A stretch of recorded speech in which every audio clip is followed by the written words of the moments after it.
Welcome to new TV Telugu. సమర్థవంతమైన నాయకత్వం, నిర్ణయాలు తీసుకోవడంలో వేగం వంటి అంశాలు ఆంధ్రప్రదేశ్ను ప్రపంచ పటంలో నిలబెట్టాయని రాష్ట్ర ఐటీ విద్యాశాఖ మంత్రి నారా లోకేష్ అన్నారు.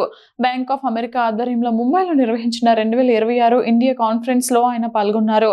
అభివృద్ధికి కొత్త సరిహద్దులు అనే పేరుతో జరిగిన ఈ సదస్సులో భాగంగా భారతదేశాన్ని భవిష్యత్తుకు సిద్ధం చేయడం, ఆంధ్రప్రదేశ్ అనుభవం అనే అంశంపై నిర్వహించిన ఫైర్ సైడ్ చాట్ లో లోకేష్ ప్రసంగించారు.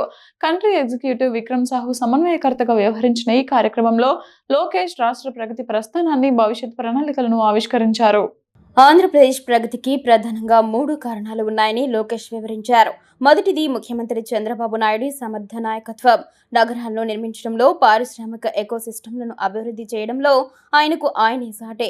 ఒకప్పుడు సైబరాబాద్తో నిరూపించిన ఆయన ఇప్పుడు అదే దార్శనికతతో ఆంధ్రప్రదేశ్ను అభివృద్ధి పదంలో నడిపిస్తున్నారు అని పేర్కొన్నారు. రెండోది స్పీడ్ ఆఫ్ డూయింగ్ బిజినెస్ అని తెలిపారు. విశాఖకు గూగుల్ ఏఐ డేటా సెంటర్ను తీసుకువచ్చాం.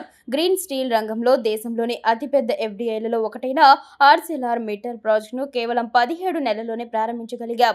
ఈ వేగమే మమ్మల్ని ఇతర రాష్ట్రాల కంటే భిన్నంగా నిలుపుతోంది అని అన్నారు. ఇక మూడోది రాష్ట్రంలో డబుల్ ఇంజిన్ బుల్లెట్ ట్రైన్ సర్కార్ ఉండటమని చెప్పారు. ప్రధానమంత్రి నరేంద్ర మోదీ సహకారంతో, ముఖ్యమంత్రి చంద్రబాబు కృషితో పెట్టుబడులను విజయవంతంగా ఆకర్షిస్తున్న ఏకైక రాష్ట్రం ఏపీ అని ఆయన స్పష్టం చేశారు.